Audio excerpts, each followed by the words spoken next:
All right, starting the recording now. As I was just saying, today was supposed to be midterm day. We're supposed to spend the class time taking our midterm, but next Tuesday I have to take a personal day. So there's going to be no class on 10/20, so no class next Tuesday. So because we're going to miss a class period, I decided to move the classes. So what I would lecture on next week, I'm going to lecture on today. And instead of having to spend a class period taking the midterm, I thought I'd give you the midterm exam as a take-home assignment. Does that sound okay? Yeah, sounds good. Yeah. Yep. All right, so first off, what I'm going to lecture on today in class is not covered on your midterm. So if you click in the classroom, under week 7, oh, a little bit of a typo here, sorry. Under the week 7 tab is supposed to be week 7 meeting. Sorry about that. We're going to cover something called the sampling distribution for the sample mean. So under your week 7 post-class assignments, you have a little take-home exam, take-home quiz. I'll check the settings on this. I'm going to have to fix a few typos. Sorry about this, but you can have 2 attempts on this, not unlimited attempts. Sorry about that. And I have a bunch of lectures here. So I have all these lectures are going to the first 2 here are basically going to re-talk about the concepts that I'm going to spend talking about over the next hour and a half or so. And then I have another lecture down at the bottom that shows you how to use your graphing calculator, just kind of like how we did at the end of class last time. All right, so after you do that, you take your week 7 assignment. Okay, I would actually get that out of the way first this week, okay? So then next you see this thing called the midterm exam, the tab here called the midterm exam. I'm just curious, did anybody look at it yet so far? No. Yes. Yeah. Does it look too bad, not too bad? Not too bad. Not too bad. Good, I'm very happy to hear that. So I actually giving you 2 weeks almost to complete the midterm assignment. So you just need to have it in by Monday, the 26th, okay? So the way I do my midterm, and the final exam is gonna be roughly the same type of format. When you open up the midterm, and there is another little typo in here. I'm full of typos today, so sorry about that. So there's 9 questions on the midterm, okay? And I'm gonna grade your best 7. So ignore where I say 8, okay? It's not my best day. You guys notice there's a lot of typos today so far? It's math, not English. Yeah, thank you. I appreciate that. That was one of the nicest things anyone's ever said to me, so I appreciate that. But a lot of typos. But there's going to be 7 questions that you're going to have to complete. So I'll grade your best 7 of 9. All right. The questions basically correspond to each week of the class, roughly. There's some probability questions. Some of the stuff you did on your own, like the discrete random variable stuff you did on your own. Question 9 is what we did last week. But anyways, if you answer more than 7 questions, I'll still grade your best 9. So there's no reason why you shouldn't actually try to answer all the questions, because there's literally no penalty for it. Okay, I'm just going to throw out your worst 2 questions and grade your best 7. If you take 7 and multiply it by 15, that's 105 total points. So there's actually 5 points of extra credit on it too. All right. Really important here, please. Professor, and what happens if we have all 9? I'll just grade your best 7. I'm still going to throw 2 questions out. I'm just going to grade your best 7. No extra points? No extra points. You got 5 points extra points. No, I'm just kidding. It's okay. No, I appreciate the attempt to fish for more points there, but I'm going to only grade your best 7. This is really important. Please, please, please try to submit your file either as a Word document or a PDF. Okay, if you can. All right, if you can. So I know it's a little not great to do, but if like you can type your, download the Word version of this and type your answers in and format it nice and neatly, I would really greatly appreciate that. You have 2 weeks to do it. If you can't do that, try to save your solutions as a PDF. if as a last case scenario, you have to submit like pictures, just try to do it as a JPEG. If you submit me a file that I cannot open, okay, I'm just going to give you a 0 on the assignment. So, you know, please keep mindful of that. And then also, this is a big thing, okay? It's your midterm assignment. Like, don't, you know, if you're gonna, you know, work the problems out, take some time to write them out nice and neatly after. Don't just show me like your scribbly, messy work. So if I can't read your solutions, I'm not gonna spend a lot of time digging for it. I'm just gonna say it's too messy, I can't read it, you get a 0, okay? So you have 2 weeks to do the midterm, to get it in, make sure it's like nice, neat, beautiful format for me to understand. And that's the format for it. Does anybody have any questions about that? If we're typing up our answers, do you want to see our work, or you just want to see like the probability of X equals whatever? If you could show me a little bit of work, I appreciate it, because what'll happen is if you show me work and maybe you made a mistake, I can give you partial credit. But if you don't show me any work, I can't justify giving you partial credit. Got it. And then just one last thing, if you use your calculator, where was I? Like if you remember at the end of class last time, I showed you how to use your calculator to do the normal distribution stuff. Do you guys remember that? Where it was like the normal the normal CDF? Does that ring a bell? Yes. Yep. Yes. If you're going to use your calculator, just please type like normal CDF, like type in what you put in your calculator here, so I know what you put in. Okay. Okay.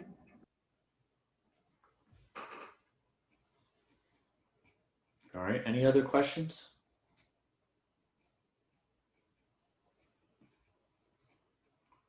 All right. I get good vibes. I think you'll all do great. You have 2 weeks. It's open notes, so you can go back and watch my videos. You know, there should be no surprise question on there. Okay. There's a video somewhere in the classroom for every single problem. Either I covered it in class under the recorded lectures, or it's in one of the post-class videos.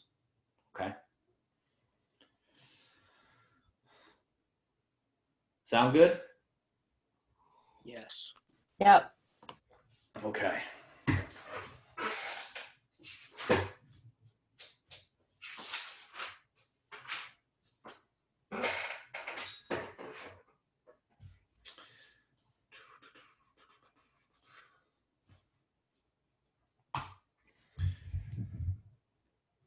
All right, I'm a little tired today, to be honest with you. I don't know if you guys knew this, but it's like Prime Day on Amazon.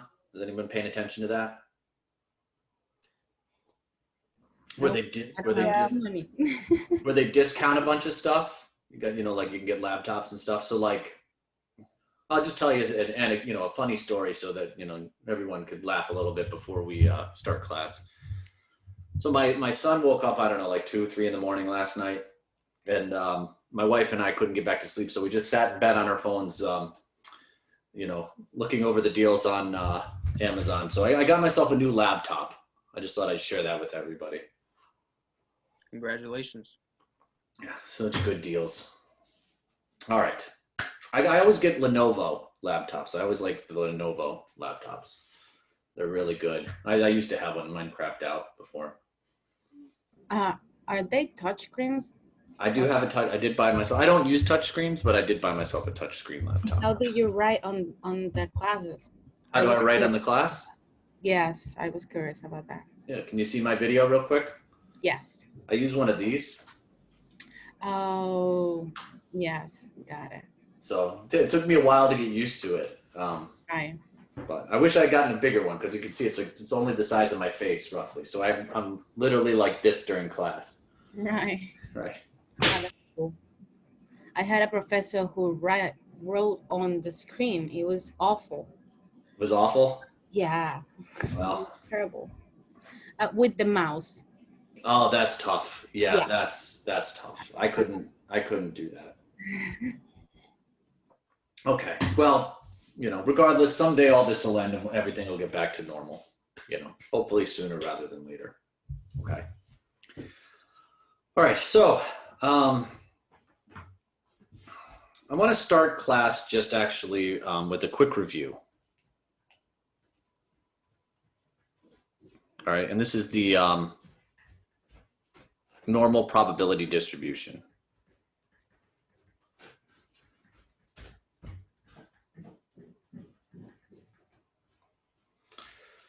All right, and so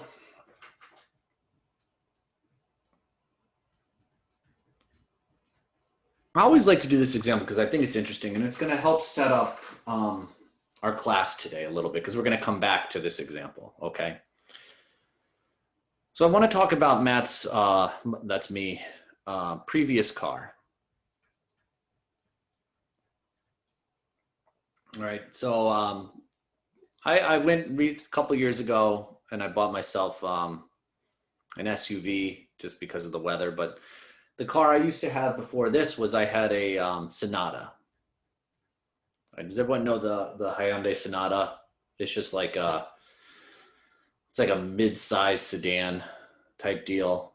But anyways, when I bought the car, the reason I bought the Sonata was because it was supposed to get good gas mileage, okay? So what they claimed to me was that the car got 32 miles per gallon, okay? Now, that's combined, that's highway and city. So my question for you is this: do you think that every Sonata out there gets exactly 32 miles per gallon?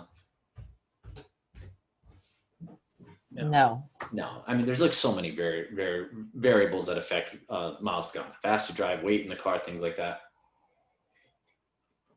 So for this problem, let's just assume that that's a reported average, okay?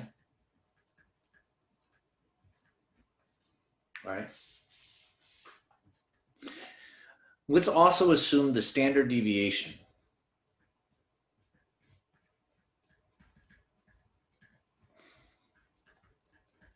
For miles per gallon on the Sonata is 5, okay?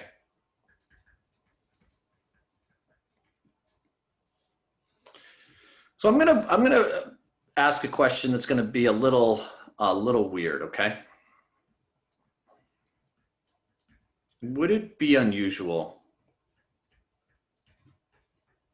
for a random Sonata,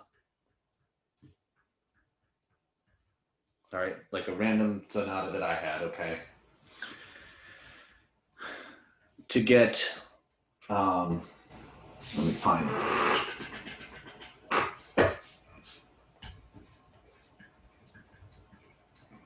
30 miles per gallon, okay?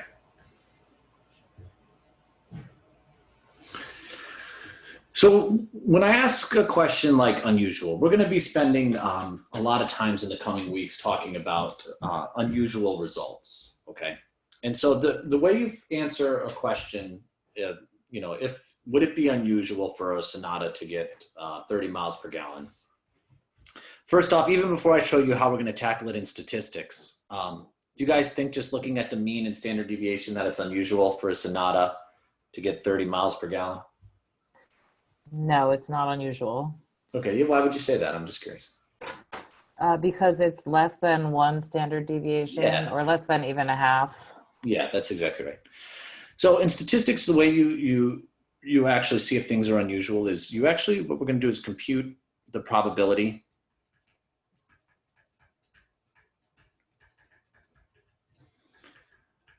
that a randomly selected Sonata, can't spell today, actually gets worse gas mileage. So it gets less than 30 miles per gallon. Okay. To do this, let's assume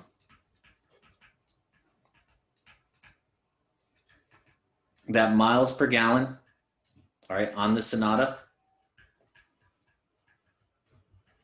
is normally distributed.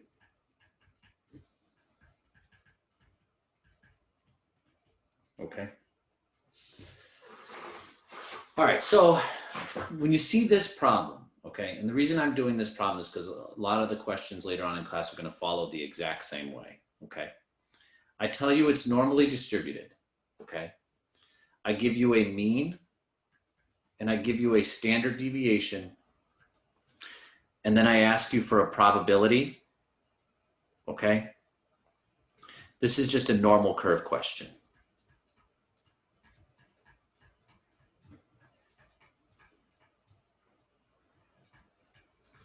Just out of curiosity, does this kind of ring a bell from last week? Like we were doing problems like this? Yes. Yeah, it does. Okay, good, good, good. All right, I got a few. Yes, it does. Okay. So just as a sidebar here, this question right here that I'm about to do is exactly like number 9 on your midterm. So like after class, if you want to be like, okay, Matt started class talking about the normal probability distribution. Let me go jump and look at problem number 9.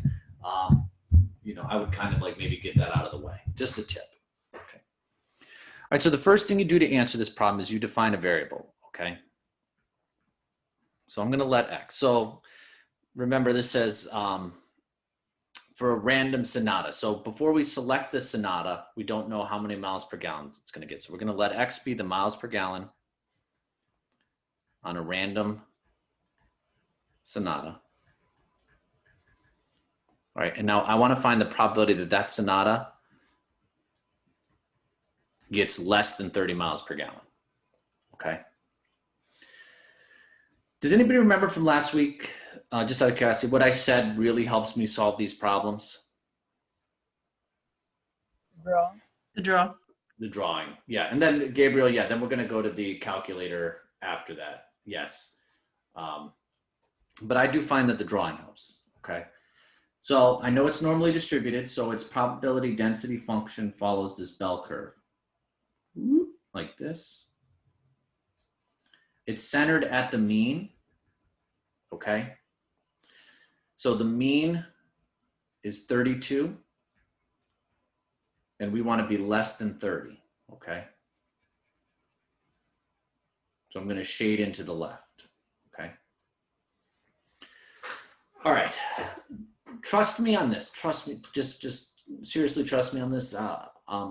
These problems, you know, once you realize that you can use a calculator for this, the only reason people make mistakes is because they don't shade in the right area. So I really find that helping the count using this drawing helps here. Okay, so to answer this now, what we're gonna do is we're gonna use this option in our calculator called normal CDF, okay? Now, if you remember, there are 4 commands you need to put in here. You need to put in the lower, comma, the upper, comma, the mean, comma, the standard deviation. All right, so I'm gonna do this in the TI-84. Oh, what the heck, I'll do it in the TI-83 too, so you can see both, okay? All right, so we're gonna go to our option, our calculator. We're gonna hit second function, DISTR. And you want option number 2, normal CDF. So we're going to go down to that one. Okay. Over on the trusty TI-83, it's the same options, DISTR, down to normal CDF. Okay. So if you look at the drawing, this is a tail area all the way to the left. Does anybody remember what I said you should put in for your lower value? Negative 9999. Yeah, just put in negative 9999.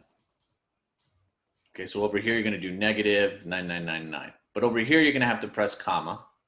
Here, you're gonna hit enter. So now the upper value is where you stop. So you're and then at what number do you stop at here? 30. 30. Okay. Boom, 30. So over here, you're gonna type 30. You're gonna hit comma. So the mean miles per gallon was 32. So over here, you're gonna put 32, comma. And then the standard deviation was 5. So over here, you're going to hit 5. You're going to hit paste, and then you're going to close the parentheses. And then how many people get this right here on their calculator? That's right. Yes, okay, we did it right.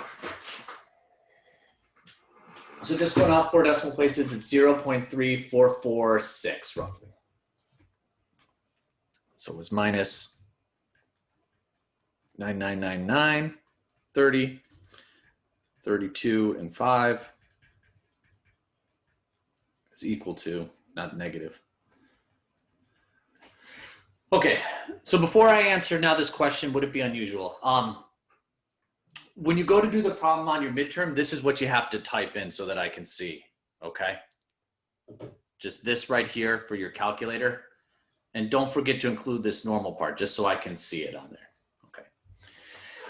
All right, so when something is unusual, all right, we generally in statistics, if the probability of this happening is less than 5%, it's unusual, okay? So is this probability less than 5%?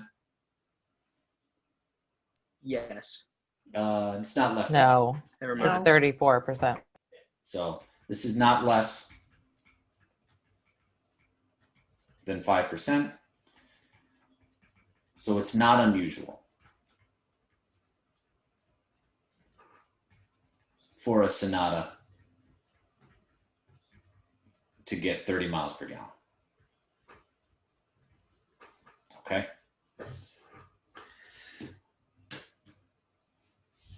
All right, so at least before I continue,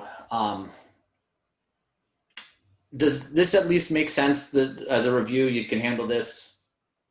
Yes. Yeah, definitely. That's funny. Okay, in the chat. So what I want to do, all right, and this is kind of where we're going to be driving over the next hour of the class, okay? So when I got my Sonata, actually, I got it because I wanted to get really good miles per gallon on the highway. And I noticed that the car was not getting what the manufacturer said I should get, okay? So what I want to do is I want to show you in statistics how we can prove that maybe the manufacturer is lying about the miles per gallon, okay? So I'm going to show you how to use data over the next hour to answer that question, to prove, show statistically that maybe the real miles per gallon of a Sonata is not 32 miles per gallon, okay? So that's where we're driving. All right, so keep this problem in mind. We're going to come back to it at the end of class, okay?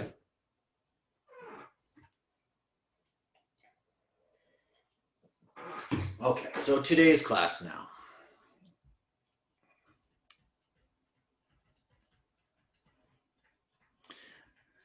Today's class, now, so going forward, what I'm going to talk about today is not on the midterm, just so we're clear, okay? Today's class kind of starts like the advanced theory, advanced study of the class, okay? What we talk about today is the foundation of statistical inference, which is the last section of the class and what heavily your final exam will be weighted towards. And the foundation of statistical inference in our class is what's called sampling distributions.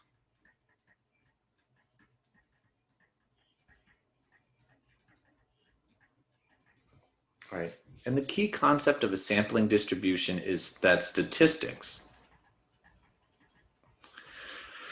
All right, and I know the class is called statistics, so maybe we don't remember, but what a statistic actually is it's a value calculated from a sample, okay? So a statistic is something like X bar. All right, does anybody remember what X bar stood for?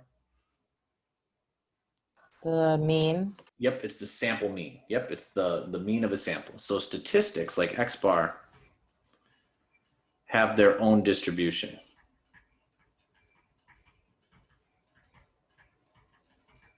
Okay, so what exactly do I mean by that? Okay, that's what today's class is going to be about. So I want to introduce this topic with a silly example, okay? Suppose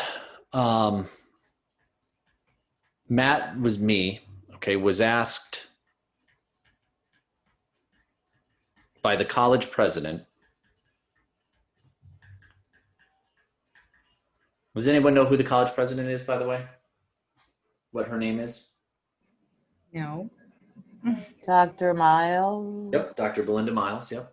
So suppose Dr. Miles called me last night, okay? And she says, Matt, I have a really important task for you. What I want you to do is I want you to estimate on average how tall students are at WCC, okay? So Matt was asked to estimate, let me just move this over here. Estimate how tall on average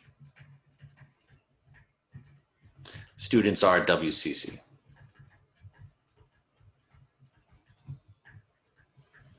Okay. Obviously a ridiculous request, but let's just like pretend that this really happened, okay? Because it makes class more fun if we do, okay? So last night, this is what I do. I say, oh, okay, there's no way I can talk to every student at WCC. So what I do, okay, to answer this question, right? Matt emails 100 professors. Okay, and I say, hey, look, can you tell me how tall students are in your class, okay?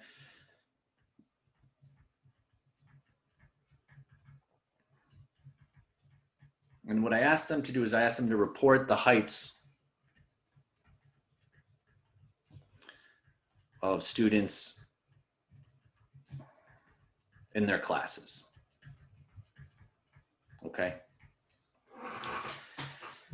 So this is what I want, okay? And let's just assume, this helps, okay? Let's assume there are 30 students in each of those classes.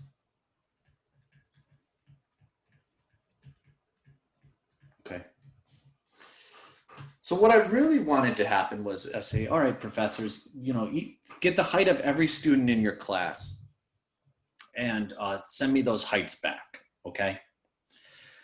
So everybody kind of with me so far? I emailed 100 professors and I said, hey, you know, ask students how tall they are in their class and then report back to me their heights. Everybody good on that so far? Yep. Okay. But so here's what happened, okay? I woke up this morning and the professors, instead of sending me the raw data, what happened is the professors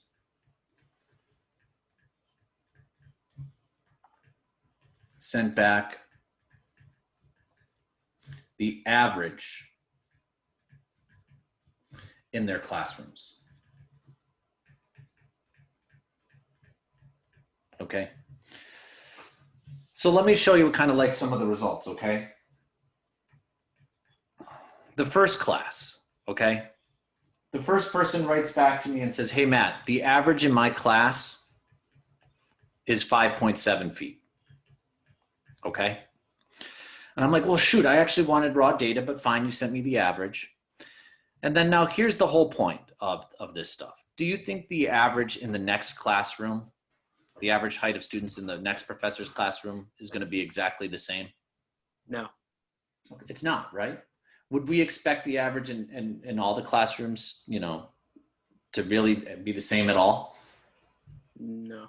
No, right? Like, you know, the average height in our classroom, right? I say our classroom, this is our classroom, our Zoom, okay, is going to be different than the average height in another professor's Zoom classroom. Okay, so like suppose class 2, for some reason, the average height was 6.0 feet, okay? And I keep doing this, okay? Till I get to the last class, class 100, okay? And the last height in the average classroom, I don't know, let's just say it was 5.6 feet, okay? So here's what I now have, okay? I have a collection of 100 sample means.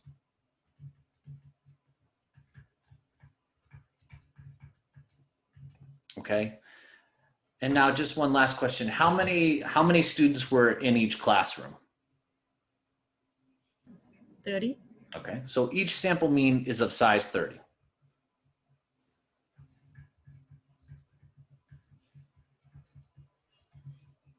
Okay. Now, trust me, I'm definitely going somewhere with this, and it's really important. Okay. So now I'm like, oh shoot, what am I going to do with this data? Okay. So, I'm thinking to myself, I say, you know what, I'm a statistics professor. We work with data all the time. Let's construct a frequency distribution of the 100 sample means.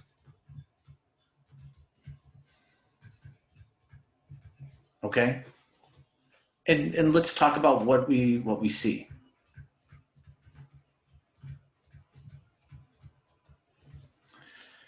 And so now I'm gonna go to the next slide. Does anybody need me to slow down for a second?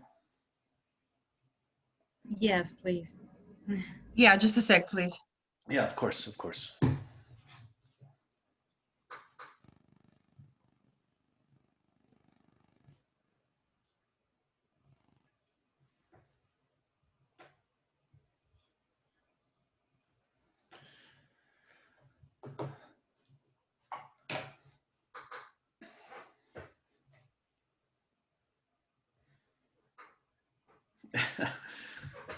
Well, as you guys are finished typing, on Tuesdays, my wonderful mother-in-law comes over to babysit because I have to teach all day Tuesday. And what she does is, like, I'm in my office all day, so she just texts us updates of like how the kid's doing, And so she just texted bottle, burp, diaper, sleep. So that's what's going on in my house right now. I don't know. I thought you'd get a kick out of that.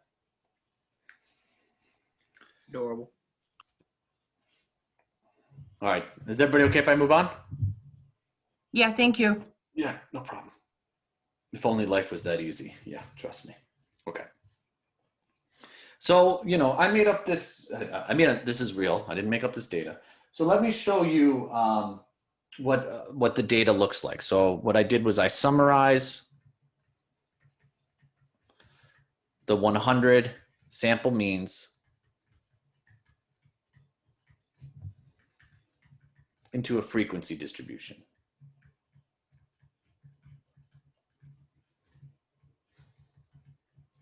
Okay.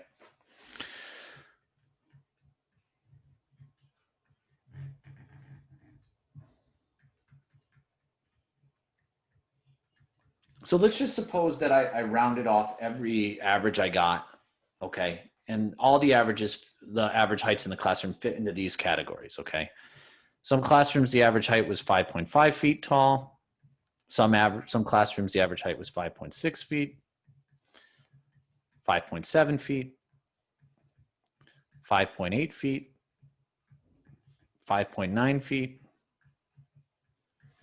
And then, there were some classrooms where the average height was 6 feet, okay? All right, I don't know, maybe it was a basketball class or something, okay? So it turns out, remember, there were 100 classrooms. There were 11 classrooms where the average height was 5.5 feet. There were 13 classrooms where the average height was 5.6 feet. There were 26 classrooms where the average height was 5.7 feet. There were 24 classrooms where the average height was 5.8 feet. There were 18 classrooms where the average height was 5.9. And then finally, there were 9 classrooms, okay, where the average height was 6 feet. Huh. Okay, something's interesting here, all right? So now what I want to do, I want to take this and I want to show the visual representation of this, okay? So it's like, what does the histogram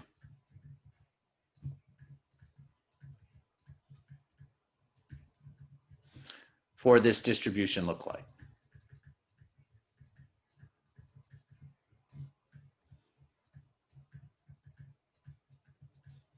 Okay.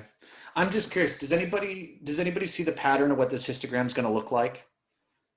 Low, high, high, low, low. Normal distribution, a bell curve. Yeah. Let's verify that though. Absolutely right.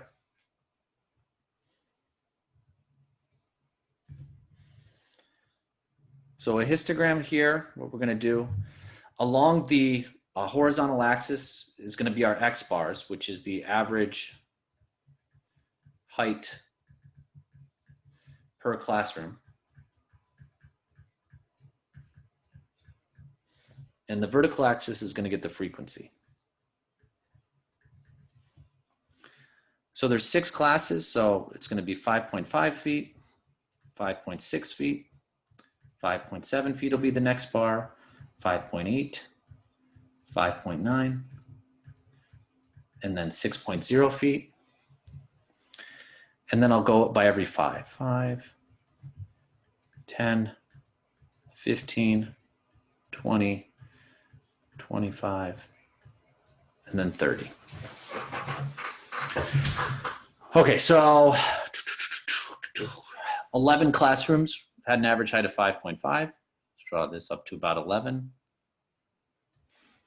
13 classrooms had 5.6. It's not perfect, but you get the idea here. Okay. Next one is 26.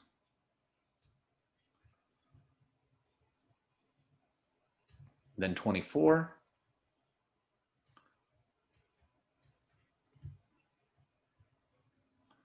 Then 18. And then finally 9. Okay, so I know it was just said over Zoom already, but what is the distribution of this histogram? Normal. Yeah.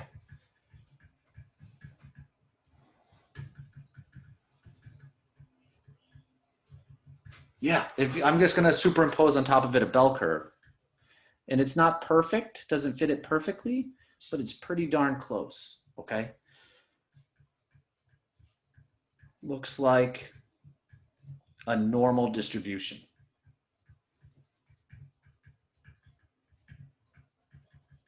So this is amazing, okay? This is like, you know, usually, you know, when I was, you know, taking this class as an undergrad, I'll show you my video real quick, but I did this initially, okay? I was like, what? Okay, you know, mind blown, like what's going on here, okay?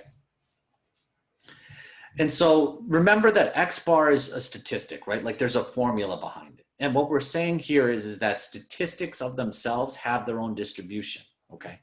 And this distribution that you're observing here, this is called the sampling distribution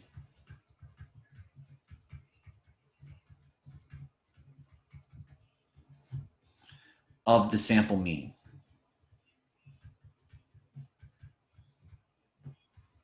Okay. So, you know, here's what's going on. You know, we don't expect every classroom to have the same height, okay? The same average height in them, okay? But if you look at enough classrooms, what you'll see is, you know, the distribution of those averages, okay? Some classrooms are going to be really tall, but not that many. Some classrooms will be really short, but not that many. And the vast majority of classes will be, you know, around some centered value here, okay? So this is what we call the sampling distribution, the sample mean. And averages, X bars, all right? If you look at enough of them, will follow a normal distribution, okay? Does that kind of make sense? Yes. Yep. Okay, well, let me ask you this, and this is another important concept. If you were to think about how tall people are in the real world, okay, do you think the heights of people follow a normal distribution? Not at all. I don't know, right? Like, Yeah, probably. I'm gonna push back a little bit. I actually think they do. Yeah, like, you know, I'm like 5'10", okay? I'm actually 5'9.5", but I say I'm 5'10" because it just sounds better, okay? So I'm like average height, okay? If you think about adult males, you know, the vast majority of adult males are right around my height, okay? There are people who are 6'2", 6'3", 6'4", 6'5", 6'6", but not as many are around 5'10", 5'9". And then it's the same thing on the other side. You know, there are adult males who are like 5'5", 5'6", but not as many as there are around my height. Okay, so heights follow a normal distribution, okay? So let me just note that over here, okay? Okay. Well, this makes sense.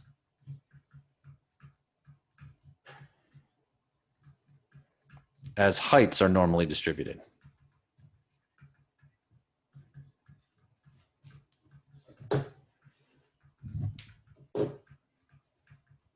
Okay. So the means should also be normally distributed.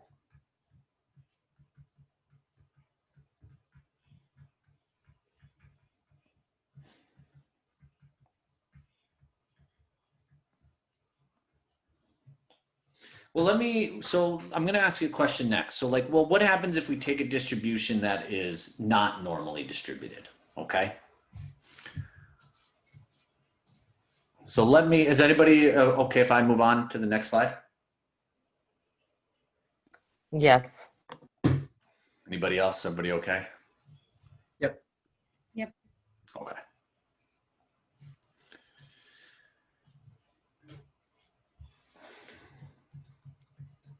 So what if the population we sample from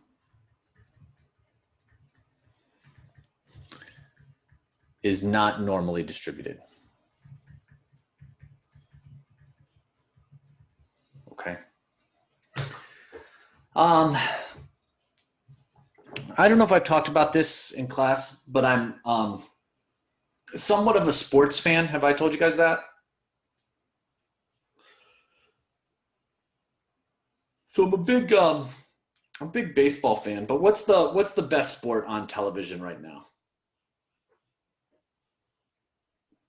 Football. Absolutely, it's football. Okay. So I want to talk about NFL player salaries. Okay.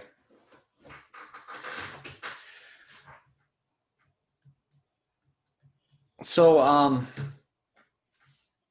does anybody know who the highest paid player in the NFL is this year? Patrick Mahomes. It is Patrick Mahomes. Yeah. Do you know how much money he's getting this year, roughly? Maybe $50 million a year. Yeah. Yeah. So the highest paid player in the NFL is the quarterback on the Chiefs. I'm going to misspell his name, I think. Patrick Mahomes, maybe not. And Patrick Mahomes makes $50 million this year. Is that pretty good? Yes. Yeah, I think I'd be a quarterback for 1 year and then I'd retire. Okay. But so here's the question I have for you guys. Do you think most players in the NFL make $50 million a year? No. No. No. Okay. So there's a league minimum salary.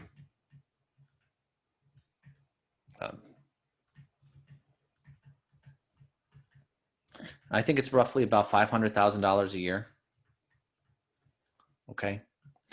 And so my next question for you is this: do you think that's the league minimum? So if you play, if you're on the team for 16 games, that's the minimum amount you can get paid. All right. Still pretty good salary though, right? Yep. Yeah. Significantly more than I make, so it's pretty good. So do you think the average player salary is closer to 500,000 or closer to 50 million? 500,000. Yeah. Yeah. So the average player salary, this is the average, is about $2.5 million. Okay, that's the average.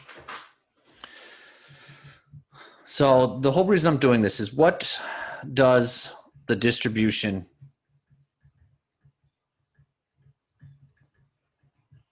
of football player salaries look like?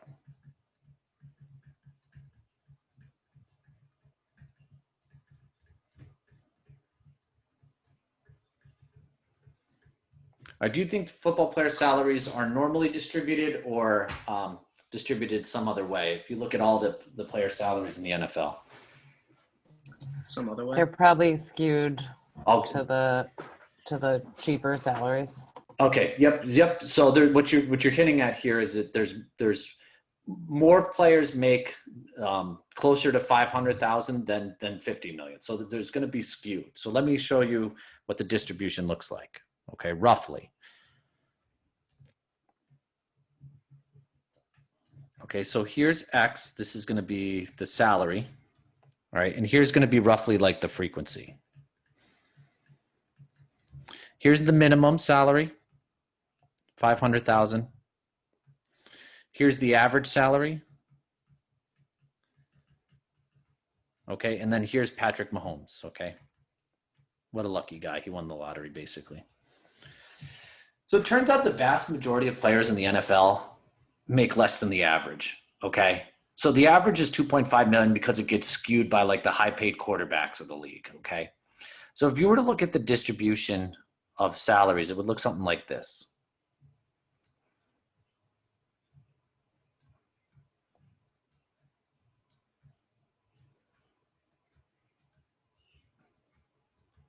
Very, very something like this. So does anybody remember what we'd call this type of distribution? It's right skewed or Yep. yeah. Perfect.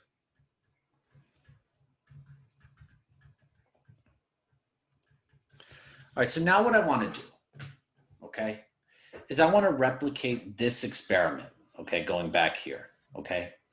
So I want to collect 100 samples, all right, each of size 30 and compute their average, okay? So this was actually an experiment. You can write a computer program to do this very easily, but this was something I did, you know, when I was in undergrad, okay? So suppose you sample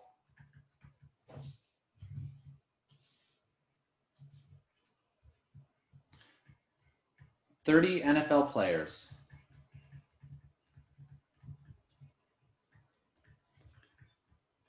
and compute their mean salary. Okay. You're going to do this 100 times. So you're going to repeat 100 times. Okay. So like the first time I sample 30 players. Okay. What did I say the average salary in the NFL was again? 500,000. No, that's the minimum. 2.5 million. 2.5 million. 2.5 million. Still like pretty nice. Still pretty nice. I'd probably play in the NFL for 2-3 years.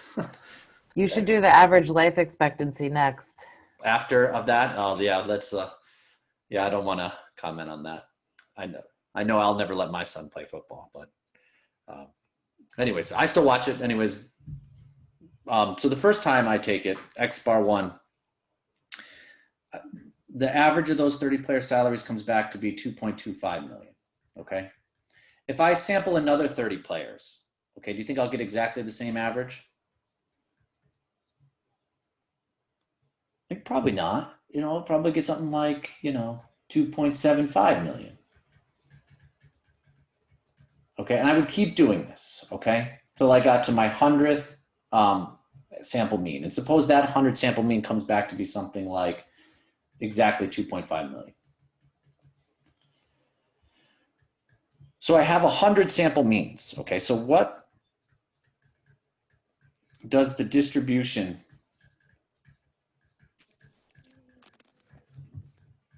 of 100 sample means look like here?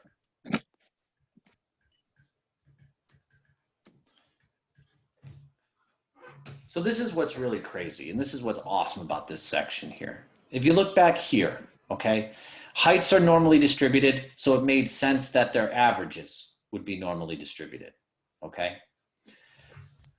NFL player salaries are not normally distributed, okay? They're right skewed. But if you took 100 averages, okay, of size 30, okay, notice how I keep saying size 30. That's important. I'll talk about that in a second. Something really miraculous happens.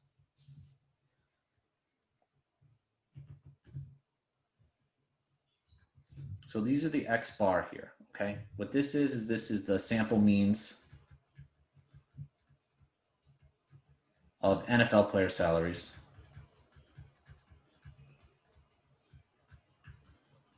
right? And these are the frequencies. Okay.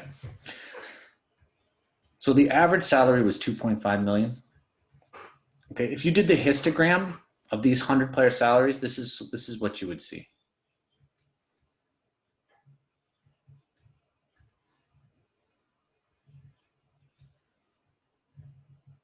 It would end up looking something roughly like this, okay?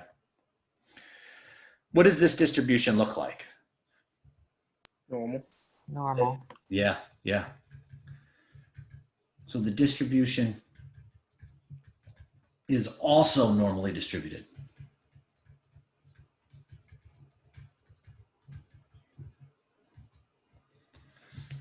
So here's what's even crazier, okay? So there's two important things for a normal distribution, okay? To know the mean and the standard deviation, okay? If you look back here, the average NFL player salary was 2.5 million. Looking at this normal curve, what is the average of this normal curve? Remember, the normal curve occurs at the high point of the graph. You mean like the mean? Yeah, the mean, I'm sorry. 2.5 million? Yeah, yeah. So this is what's crazy. A real average is 2.5 million, but this right here, this is the average of the averages, is also 2.5 million. Okay.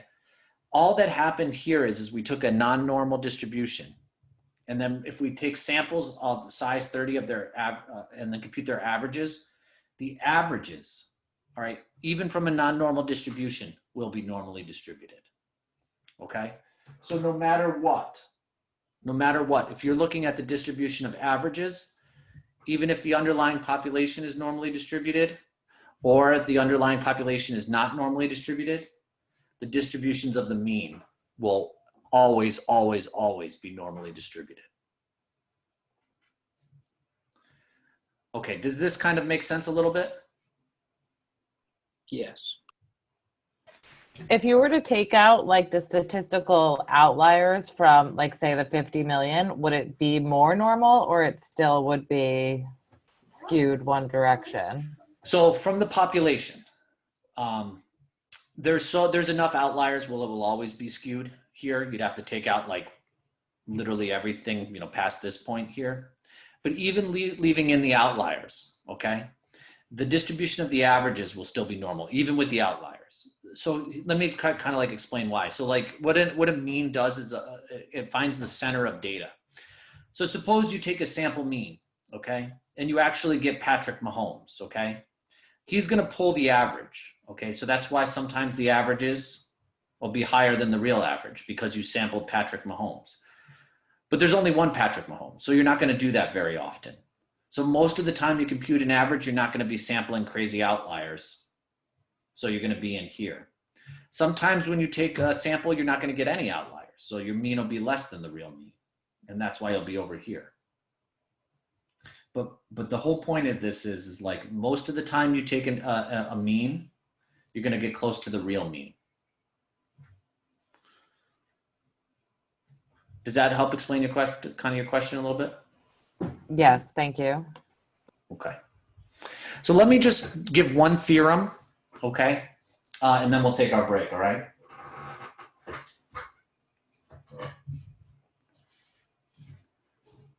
Okay, so what does this, oh, I'm sorry, is everybody okay if I go on? Everybody good? Yep. Okay. Yep.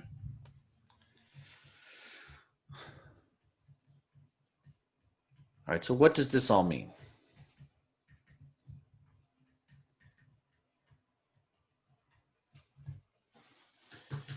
I always like to say this, we have a lot of definitions in this class, but we don't have any theorems really. So there's only one theorem in this entire class. Okay, there's a lot of formulas and definitions, but there's only one theorem. So if you're going to remember like one thing from this class, it would be this theorem. Okay, if you ever take another statistics class or a more advanced methods course, or if you go to graduate school and take a methods course in graduate school, they will talk about this theorem a lot. And the theorem that I'm going to talk about is called the central limit theorem.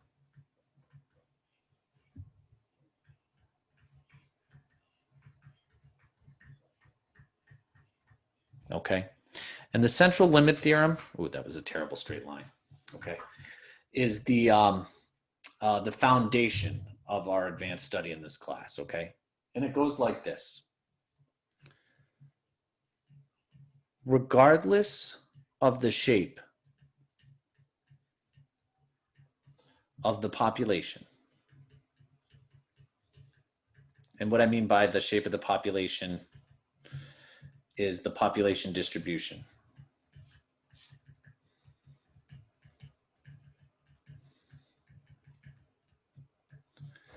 Okay. So I'm gonna come back to this, but I just want to highlight this point. Regardless of the shape of the population. So in this case, our population was NFL player salaries. NFL player salaries are right skewed.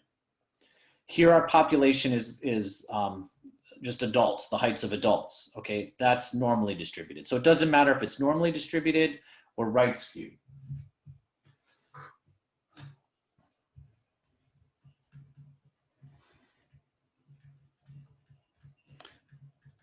The sampling distribution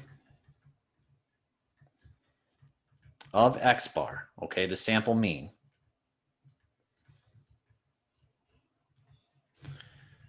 becomes approximately normal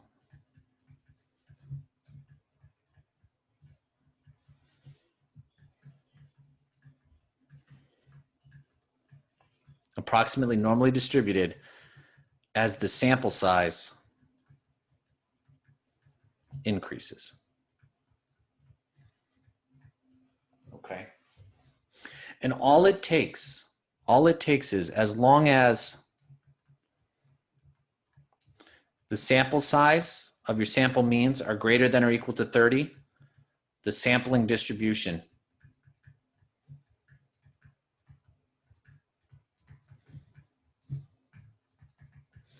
will be normally distributed.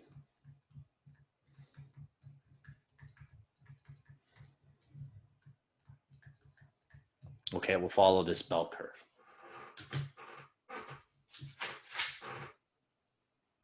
Okay. So before we take a break, let me just go back and I'll come back to this slide, okay? On this problem here, okay, how many NFL players were in each sample? 30. 30. If I had done this experiment with only 10 instead of 30,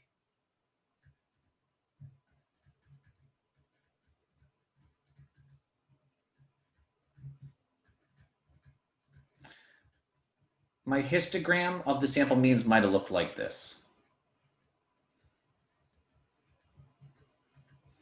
Okay, do you notice how now it's right skewed again?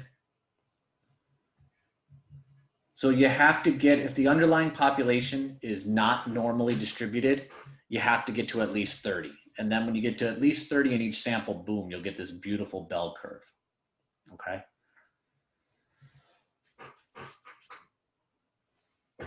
So does this kind of, does it kind of make sense a little bit? So 30 is just not, it's not like just this example, right? It's the statistical number you need to hit. It's not just this example. Okay. Nope. Make sense? Not make sense? I kind of need to see some more examples, maybe. Makes sense. So what I'm going to show you during the second half of class is how we're going to use this, okay? And how it's going to become the foundation of our advanced study for our course, okay? But how about we take a little bit of a break? Does that sound okay? Sure. Yep. It's like, yes. Yeah, I need more coffee. I you know what? I need more coffee too, actually. That's why we're taking a break.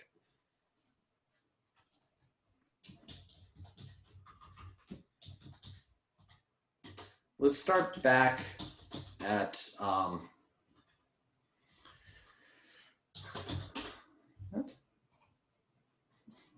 start back at 10:10. Okay, so we'll take a 10-minute break. Okay. Sound okay with everybody? Yep. Yeah. Yep. All right. So as you guys can see on my calendar, it's Twig's birthday and recycling today. So it's a double Double whammy day. So I'll be back in 10 minutes, okay?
All right, just checking my mic. You guys can all hear me okay? Yep. Yes.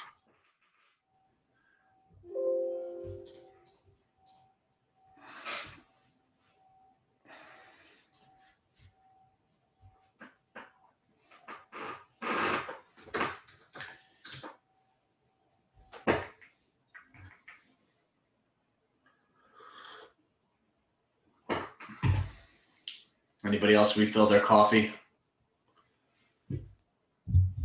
Try not to drink coffee, so I got water. Don't start, then you'll never be able to stop, and then you'll end up like me. Yeah, my whole family just is obsessed with coffee, and I'm like, no. I had to refill my coffee. Yeah. Or like me. My wife refuses to talk to me in the morning till I've had my coffee. It's I kind of not. suffer from migraines, so if I don't have coffee, then I'll have migraines. So I have to drink coffee. Yeah, it's bad. We get a little addicted to it, and I don't know if I tried to tell you guys. I tried to go to tea a while back, and just didn't work. And I was getting headaches and stuff too. It's not good, but I'm gonna drink my coffee anyways.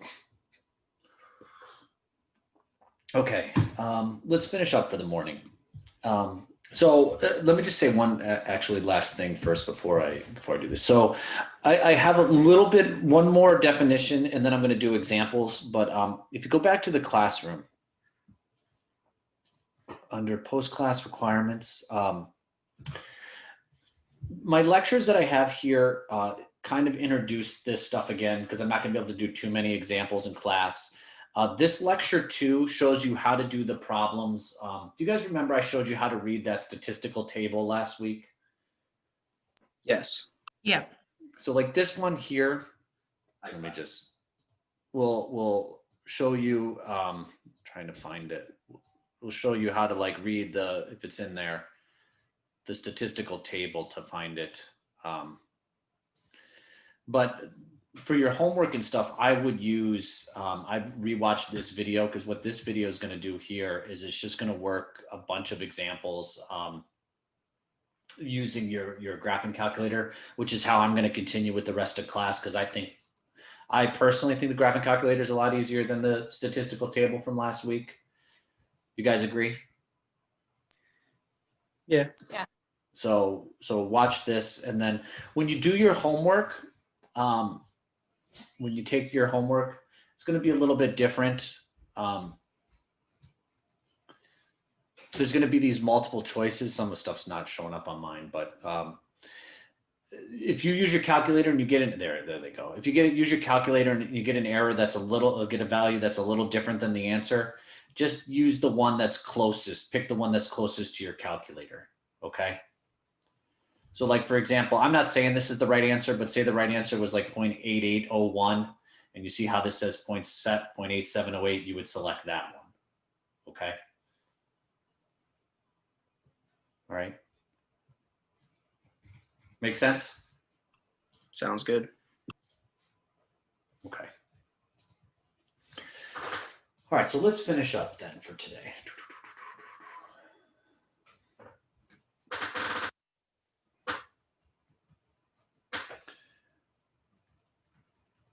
So now we want to formally define the sampling distribution of the sample mean.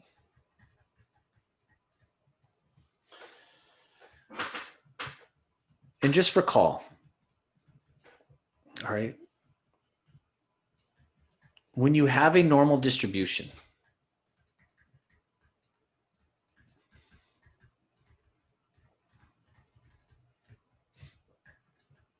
you want to know the mean and standard deviation of that distribution.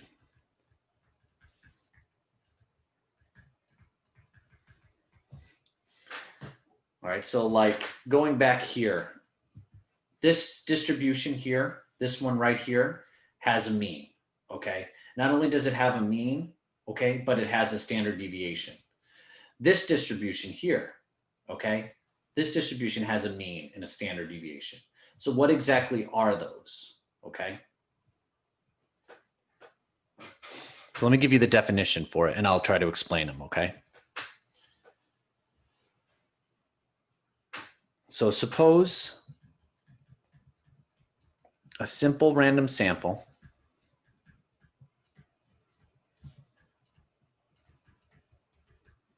is taken from a large population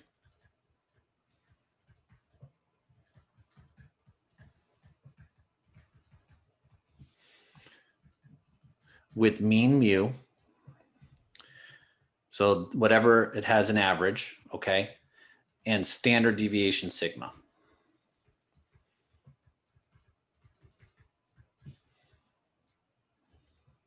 Okay.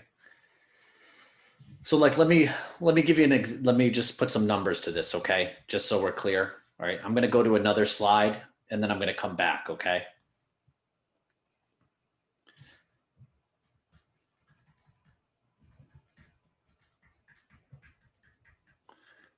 Okay. So the NFL salaries. Okay. What did I say the mean NFL salary was? Does anybody remember? 2.5 million. Okay. Pretty good money. Okay. And let's just suppose, okay, just assume then that the standard deviation for salaries, okay, let's just say that the standard deviation for salaries is 1.5 million, okay? All right, so what I'm doing here is I'm taking these samples of size 30, okay, from this population over here, okay, from the right skewed, okay, and it has a mean salary of 2.5 million and a standard deviation of 1.5 million. Then the sampling distribution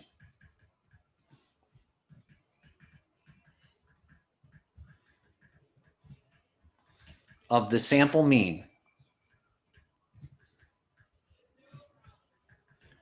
will be normally distributed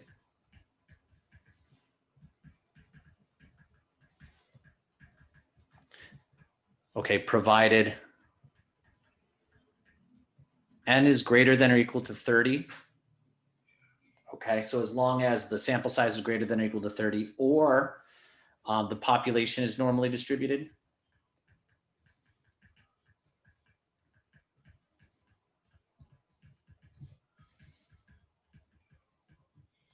So what I'm saying here is if the underlying population is normally distributed, you don't need to have sample size 30. You only need to have sample size 30 if the population is not normally distributed.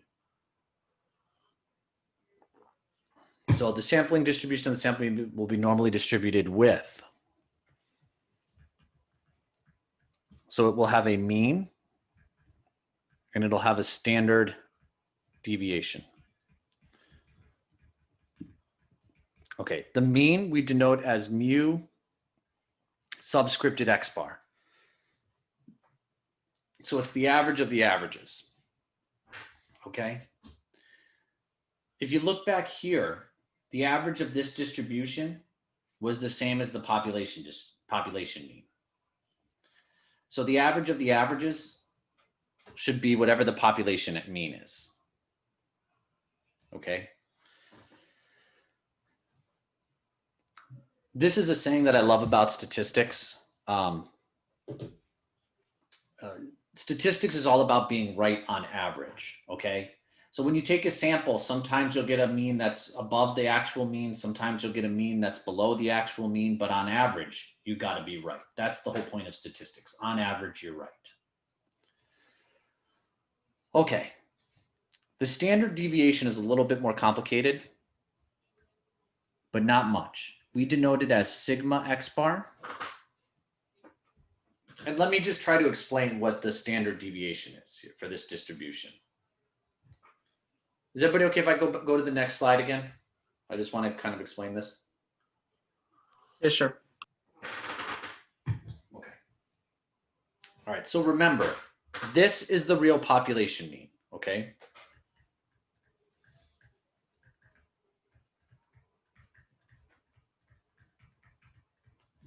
Suppose this first x bar you take, okay? that sample mean comes back to be 2.4 million. Okay. Did you get it right or did you get it wrong? Like, is the sample mean exactly equal to the real population mean? No. Okay, so you got it wrong. So you were off a little bit. You made an error, okay? This is called a sampling error. And it's just the difference between the real mean and the population mean. So it would be, or the sample mean and the population mean. So it would be 2.4 million minus 2.5 million. So you'd be off, you know, a little bit. How about this one? If you take a second sample and you get a sample mean of 3 million, okay? Did you get it correct or were you off a little bit? You were off. We're off. Yep. And that's okay. You're going to be off, right? So it'd be 3 million minus 2.5 million. You'd be off by 500,000, whatever. Okay. You'd keep doing this, okay? Until you got to the last sample mean. And let's just say the last sample mean was exactly 2.5 million. Well, that sampling error would be 0. Okay. What's going on here is this standard deviation. Okay. Remember the definition of the standard deviation. The standard deviation is the average deviation from the mean. Well, this right here would just be the average sampling error. Okay. So sigma x bar is just the average sampling error. In statistics, we refer to this as the standard error. Okay. All right. So like, I think this is wonderful. I think this like makes sense. It's like, okay, we're going to take a sample and obviously we're going to, you know, it's not always going to be exactly right. So what is like an average error we can expect to make? Like what's a standard error? That's what we'll call it. And the formula is like incredibly easy. Okay. You just take whatever the population standard deviation is and you divide it by the square root of the sample size. Okay. And we call this the standard error. Okay. So like, it's pretty straightforward, pretty easy.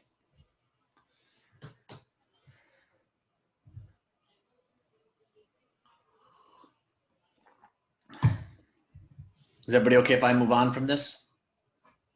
Yeah, sure. Yep. Okay. Let me just say one thing. I know I've been going on for like almost an hour and a half.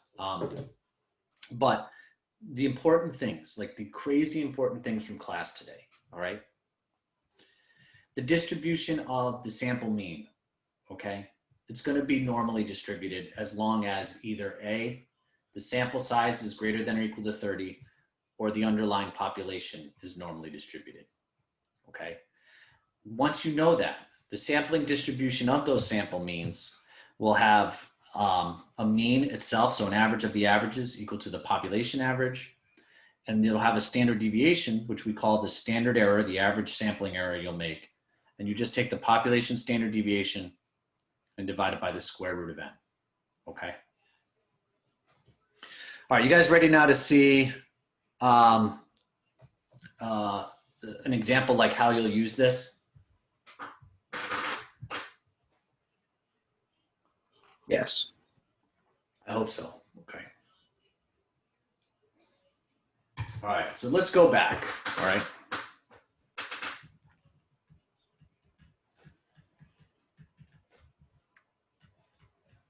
Let's go back to the Sonata example. Okay. You guys remember this from an hour ago? Okay. When I was talking about my my old car. And it just went like this, okay? Assume miles per gallon on the Sonata is normally distributed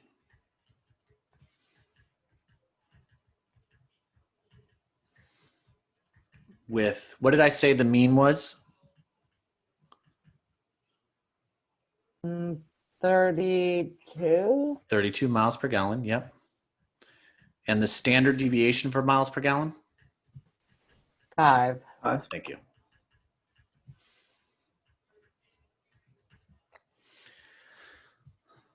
All right, so I'm gonna introduce this topic with kind of an advanced theory of how we'll use this, and then I'll just do a bunch of number crunching examples after this, okay?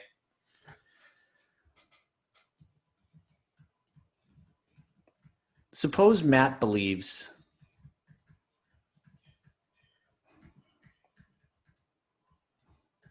the mean miles per gallon is not 32, okay? Suppose I say, hey, look, I bought this Sonata a few years ago and I'm not getting 32 miles per gallon. I think the manufacturer is lying to all of us, okay?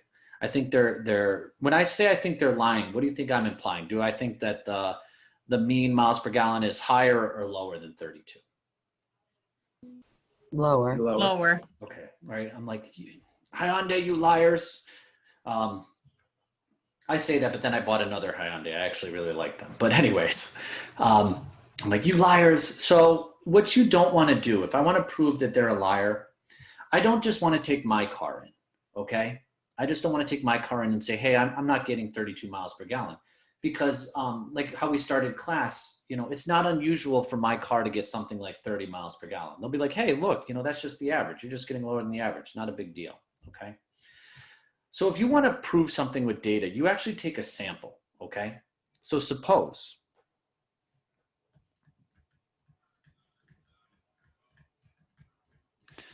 Matt samples 25 Sonatas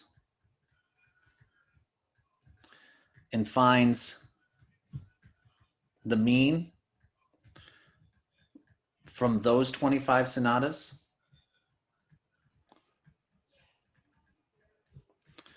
to be 30 miles per gallon, okay?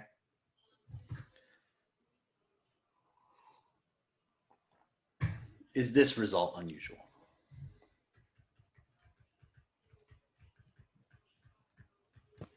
Do you need the number of samples to be 30 in this case, or you know that So, it's normally distributed? yep, this is why I wanted to do this case. So you notice how I say it's normally distributed?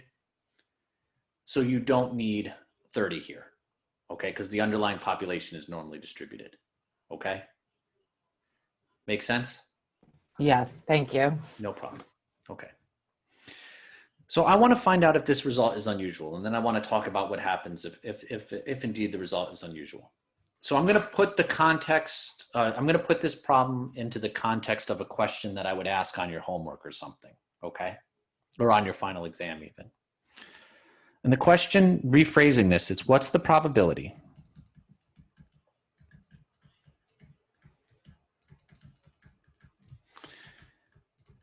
that a random sample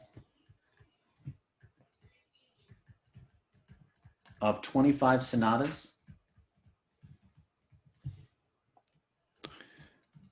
would have a sample mean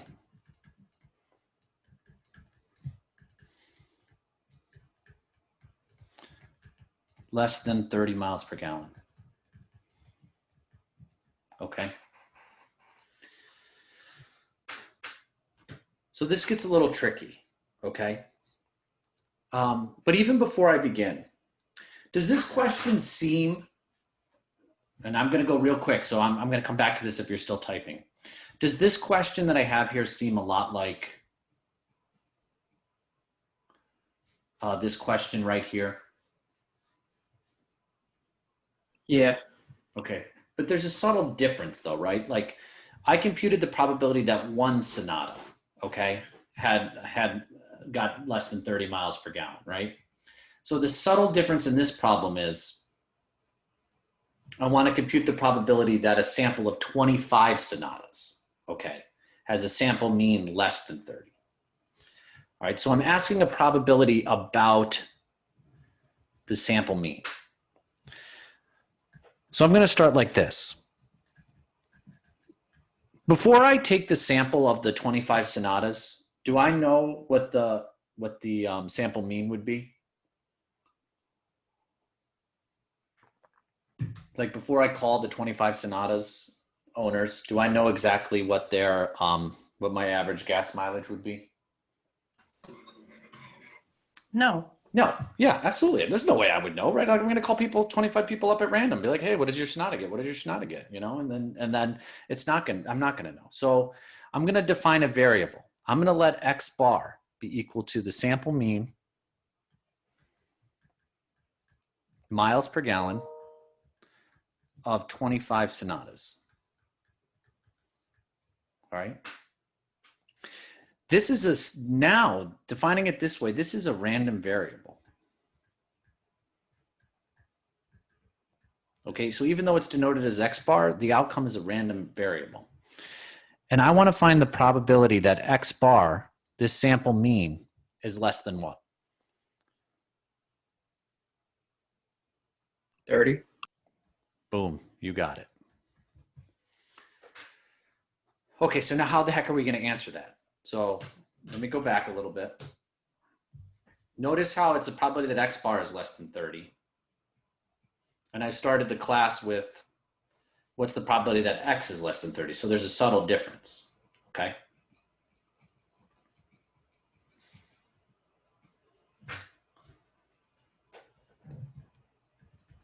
But what do we know about the sampling distribution of X bar? That it's normally distributed. Awesome. Thank you so much. Yes, it is normally distributed.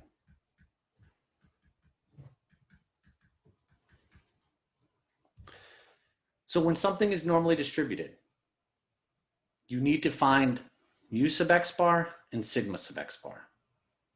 Okay? So mu sub X bar, it's equal to whatever the population mean is. Okay? So what is the population mean for miles per gallon?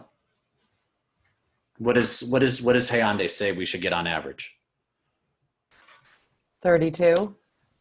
Okay, so what this is saying is, well, then the average of my averages should be 32. But I realized, like, when I take a sample, I'm going to make some errors. So I got to figure out what the standard error is. So the formula for that is, I'm just going to take sigma and divide it by the square root of n. Okay. Well, what was the population standard deviation? 5. Yeah. So I'm going to take 5. And then how many things were in my sample? 25. I'm going to take 5 divided by the square root of 25, which gets me 5 divided by 5, which gets me 1. So listen, I'm going to give you guys a big tip here. So if you're kind of like half paying attention, please pay attention to this, okay? These problems are exactly like what we did last week. The only difference is, at the end of the day, is this part right here, okay? The only different thing we're going to do next is you just always have to take the population standard deviation and divide it by the square root of the sample size. So we know it's normally distributed, mean, standard deviation, and I ask for a probability. You just solve this like a normal curve. So I'm going to sketch the distribution of the sample means, okay? Distribution of sample means. Well, we know that they should be normally distributed. The average should be 32. And what do I want to be less than? 30. 30. Yes, I'm going to go to 30. And I'm going to shade to the left. Sorry for my bad drawings here. Having a little bit of an off drawing day. So now I can just use my calculator to answer this. Okay, it's going to be normal CDF. All right, so the first thing you put is the lower limit. Okay, since this is a left-tailed probability, what's the lower limit? Negative 9999. Okay, comma, what's the upper? 30. All right, so now for these problems, you need to put in, this is the new mean you're gonna put in, it's still 32. And then you're gonna have to put in this standard deviation that you just found, okay? If you put in the old standard deviation of 5, you answered the other question, not this one. So comma 1. So let's grab our trusty calculator and do that.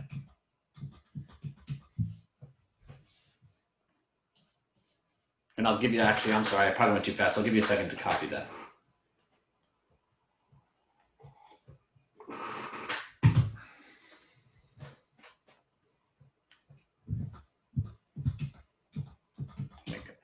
Here we go.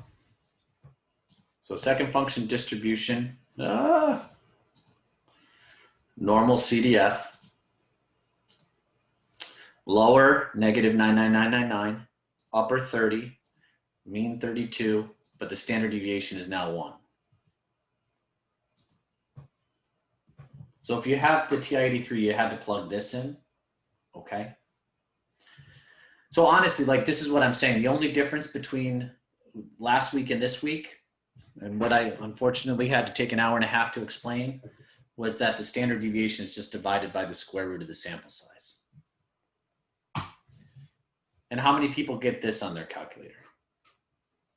Yep. Yep. Yep, it's 0.0228.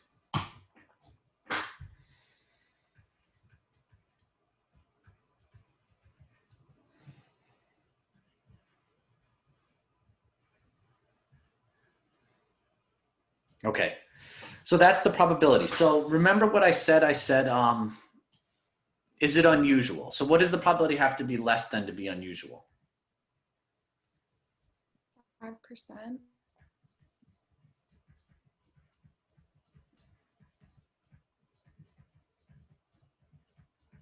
So this is unusual. Okay. So let me try to explain what that means in statistics. What we actually just computed was what's called a p-value, all right? And there's going to be more on that to come, okay? When we get to hypothesis testing, we're going to talk a lot about p-values, okay? But so imagine this is what happened. I said, okay, I talked to these 25 Sonata owners and I got the sample mean to be 30 miles per gallon, okay? And the probability that I would get that result or worse is really low, okay? It's less than 5%. What that generally means is that probably shouldn't have happened, okay? So there's 2 reasons for observing an unusual result, okay? One, just got unlucky, okay? Or a bad sample. Like there's a non-zero chance that this will happen, right? There's a little bit more than a 2% chance that it would happen, okay? But that means there's like basically like a 98% chance it wouldn't happen. And generally the reason, the real reason why you observe an unusual result is your assumptions are incorrect.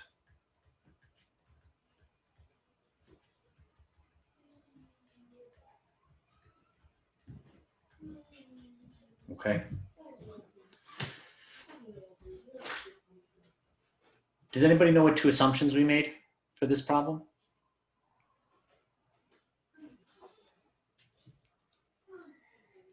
The manufacturer is lying. So we start with the assumption that the manufacturer is not lying, right? So we started, what did we say the manufacturer's mean was? What did they say the average miles per gallon was? 32. And what did we say? And what did we say their standard deviation was? 5. 5. Okay. So can you guys hear my little guy crying? Probably say that every week. So the most likely outcome here is that the assumptions are incorrect. So what that means, if the assumptions are incorrect, it means, yes, the manufacturer lied to me. Okay. And my son is so upset he's crying about it.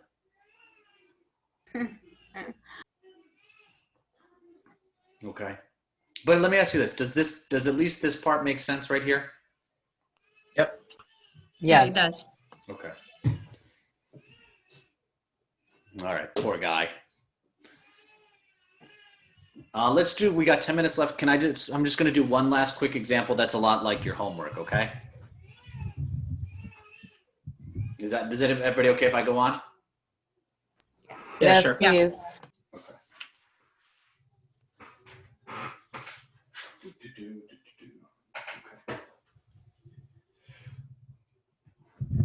Last example for today.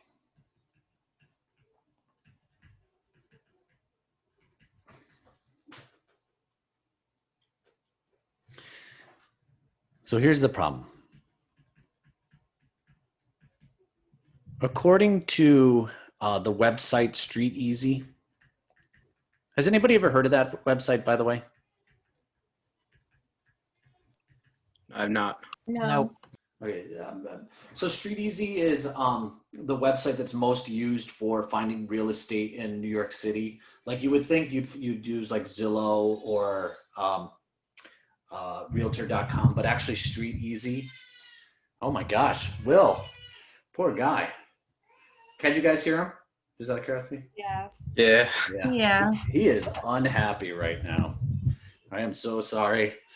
But the good news is I'm avoiding it. So, okay. So according to the website Street Easy, the mean rent in Manhattan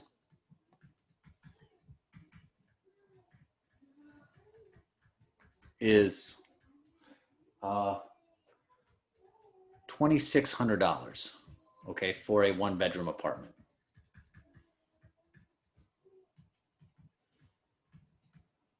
Okay, does that seem like a lot for a one-bedroom apartment?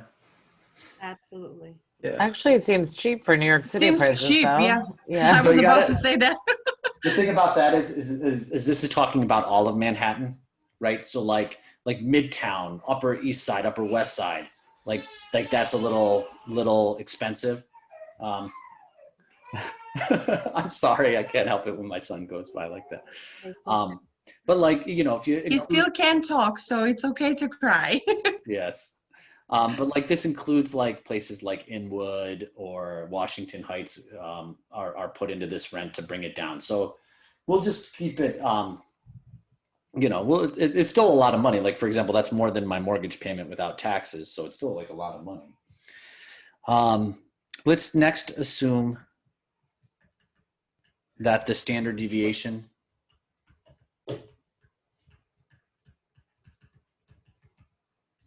for rent is $500. Okay. If a sample of 100, okay, one-bedroom apartments is taken,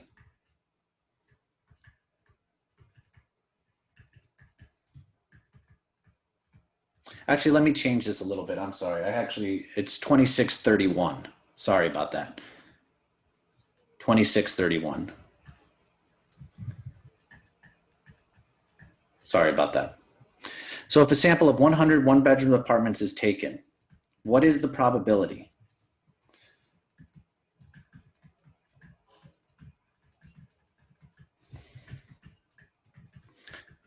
that the sample mean is greater than 2,700?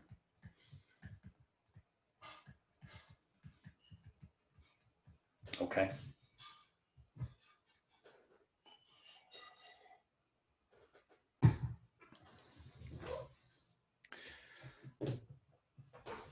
All right, so the first thing you're going to do when you see a problem like this, okay,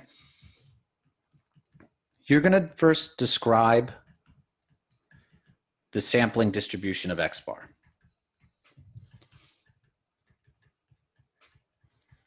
Okay, because I'm computing a sample mean. Okay. How big is the sample size for this sample mean? 100. Okay, so because this is greater than or equal to 30, okay, notice how I don't say that rent is normally distributed. It's probably not, okay? It's probably right skewed, very much so. But as long as this is greater than or equal to 30, okay, the sampling distribution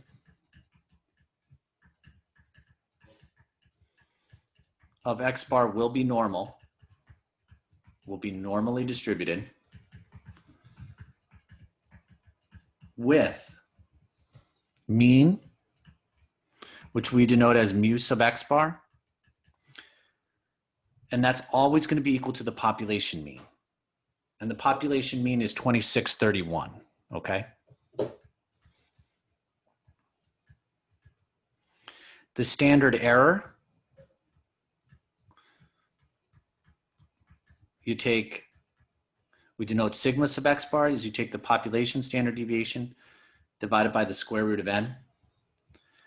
So you take 500 divided by the square root of the 100 apartments, and then you get exactly 50, okay? So now I asked you, hey, what's the probability that that sample rent X bar is greater than 2,700? Now that you have this set up, is it actually a pretty easy problem to solve? Yeah. Yeah. Yep. Yep. We know normally distributed. The average should be 2631. And I just want to be greater than 2,700. So I'm going to shade to the right. So you're just going to go normal CDF.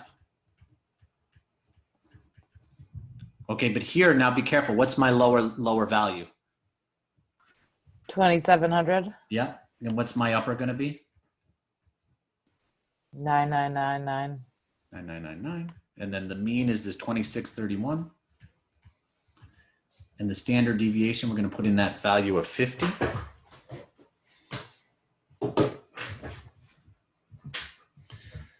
So let's grab our trusty calculator. So second function, DISTR, normal CDF, 2,700, 9999. The average rent, 2631. The standard error would be 50. And you get roughly this, so 0.0838 when I round it.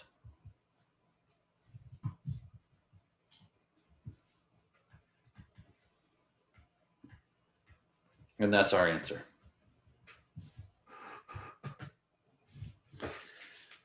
Think you could handle a few of these on your homework? Of course. Yeah, so if they were to ask if that was usual, you would say that it was that's normal, not unusual, Yeah, so right? Because it's so over 5%.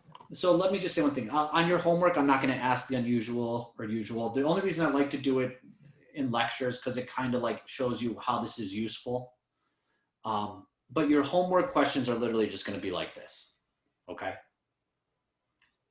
So there's nothing tricky about usual or unusual. It's just straight up compute the probability type stuff. Okay? Yep, thanks. Yeah. So what I'm going to do is I'll post the recording shortly. And just a reminder, okay? There is no class next week, okay? I'm so sorry. Is that okay with everybody? I'm sure it's very painful. No. So you have next week to do your midterm. I would highly encourage you to do, I'm going to fix all the typos in the class right now, but I'd highly encourage you to do the post-class assignment sooner rather than later for this week, just to get it out of the way and then focus on the midterm. Okay? Any final questions for me? No. Okay. All right, everybody, have a good day. I'll see you in 2 weeks. Okay? Thank you. Thank you very Thank much. you. All right. Goodbye, everybody. Bye.